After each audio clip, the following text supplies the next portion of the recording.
नमस्कार दोस्तों, स्वागत है आपके अपने चैनल आईएएस एनालिसिस में। जब युद्ध सीमाओं तक न रहकर महिलाओं और बच्चों की इज्जत तक आ पहुंचे, तब वह युद्ध युद्ध नहीं बल्कि दरिंदगी और फूहड़ता की निशानी बन जाती है। यह सभी बातें रूस यूक्रेन युद्ध में बिल्कुल सही प्रतीत हो रही है। इस युद्ध ने लाखों निर्दोष लोगों की जान ले ली है। और तो और युद्ध के दौरान हुए अपराधों से जुड़े कई चौंकाने और आश्चर्यजनक मामले सामने आए हैं, जिसे जानकर इंसानियत भी शर्मसार हो जाएगी। यहाँ देख सकते हैं, इस न्यूज को कई सारे मीडिया हाउस के द्वारा कवर किया गया है। Russian women who asked soldier husband to rape Ukrainian women jailed. हर जगह आपको यही सारी न्यूज देखने के लिए मिलेगा।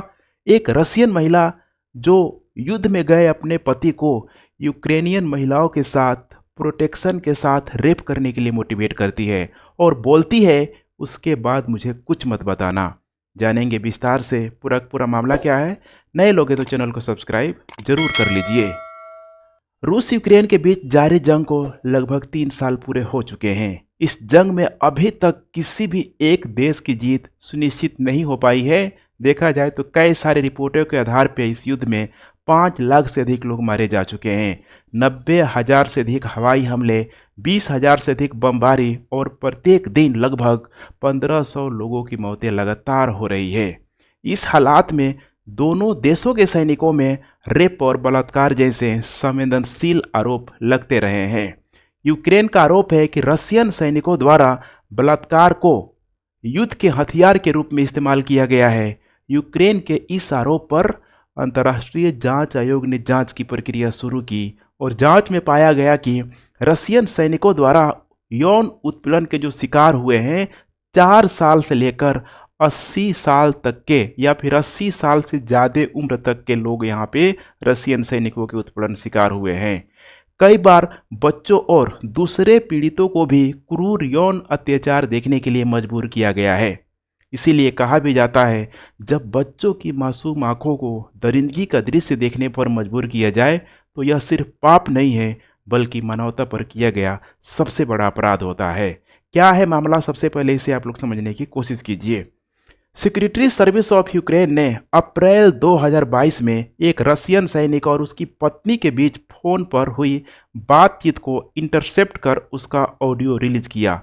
इंटरसेप्ट का मतलब होता है कि दो लोग बात कर रहे हैं, बीच में उसको कह सकते हैं हैक कर लेना पूरी तरीके से।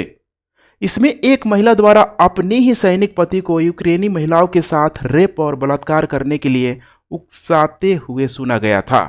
इस बातचीत में महिला हंसते हुए कहती है, अपने पति को इस कृत्य के लिए खुली छूट देते हुए यहाँ पे मोटिवेट करती है, प्रोत्साहित करती है, लेकिन शर्त यह थी कि वह इस कृत्य के लिए प्रोटेक्शन का इस्तेमाल करे। यह ऑडियो जारी होने के बाद अंतर्राष्ट्रीय मानवाधिकार संगठनों और यूक्रेन सरकार ने इस पर कड़ी प्रतिक्रिया दी थी। फाइनली देखा जाए तो काफ़ी छानबीन के बाद से रेडियो लिबर्टी रशियन पत्रकारों ने उसकी पहचान पत्नी पति के रूप में कर ली। सैनिक पति का नाम है, देख पा रहे हैं यहाँ पे, रोमन बायोवस्की, और इसके साथ जो इसकी पत्नी का जो नाम है यहाँ पे ओल्गा बायोवस्की, यही है इसकी पत्नी। यहाँ पे आप लोग देख लीजिए, पूरा सोशल मीडिया में ये फोटो यहाँ पे वायरल है। दोनों क्रीमिया के रहने वाले हैं, यहीं पे आपको देखने के लिए मिल जाएगा। नीचे आप लोग कमेंट करके बताइए क्रीमिया कहाँ स्थित है। इसके बाद देखेंगे तो रशियन महिला पर कार्रवाई करते हुए युद्ध कानूनों का उल्लंघन करने के आरोप में इसको यहाँ पे नोटिस तक दिया गया।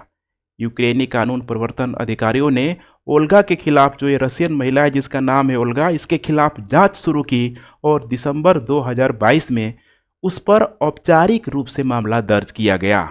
इसके बाद हाल ही में देखेंगे तो मार्च 2025 में, जिसकी वजह से सुर्खियों में आया है, चर्चा में आया हुआ है, जिसकी वजह से मुझे भी आप लोगों को बताना पड़ रहा है कि अदालत ने ओल्गा को युद्ध अपराधों के लिए दोषी ठहराया और उसे 5 साल की जेल की सजा भी सुनाई हुई है। साथ ही देखा जाए तो बहुत छोटा रकम $362 यानी इंडियन रुपीज में देखा जाए तो लगभग 13,000 के आसपास जुर्माना लगाया गया है, जिसके वजह से देखा जाए तो यह मामला इतना फेमस हो चुका है, पूरी तरीके से इंटरनेशनल न्यूज बन गया है। इसके अलावा यूक्रेन सरकार ने महिला को युद्ध अपराध में शामिल होने और युद्ध कानूनों का उल्लंघन करने के आरोप में इंटरनेशनल मोस्ट वांटेड के लिस्ट में यहाँ पे शामिल किया हुआ है। मीडिया में बातचीत के बाद से ओल्गा ने लोकप्रिय जो रशियन जो साइट है, मीडिया साइट है जिसको हम लोग वीके बोलते हैं यहाँ पे, उस पर जो इसका अपना पर्सनल जो अकाउंट था उसको इसने डिलीट कर दिया है। काफ़ी क्रिटिसिज्म, काफ़ी क्रिटिसाइज किया गया पूरे वर्ल्ड से इसको। इस केस ने देखा जाए तो युद्ध के दौरान किए गए मानवाधिकार और अंतर्राष्ट्रीय युद्ध प्रोटोकॉल के उल्लंघनों को उजागर जरूर यहाँ पे किया ही किया है, जैसे कि जिनेवा सम्मेलन हो गया, हेग सम्मेलन हो गया, इसके अलावा अंतर्राष्ट्रीय आपराधिक न्यायालय हो गया, युद्ध में नागरिकों के अधिकारों को ले गया, रेड क्रॉस की भूमिका हो गया, प्रोपेगेंडा और सूचना नियंत्रण पर हो गया। ऐसे बहुत सारे जो चीज़ें हैं जो देखेंगे यहाँ पे कि युद्ध के दौरान जो भी प्रोटोकॉल फॉलो करना होता है वो करना पड़ता है। यहाँ पे पहली बार किसी रशियन नागरिकों को अपनी साथी सैनिक को युद्ध अपराध के लिए उकसाने के आरोप में यहाँ पे दोषी ठहराया गया है। ये इतना अनएथिकल एलिगेशन है कि आप एज्यूम करिए रसिया जैसे देशों पे अगर ये एलिगेशन लग रहा है, कितना भयावह है, कितना खतरनाक है।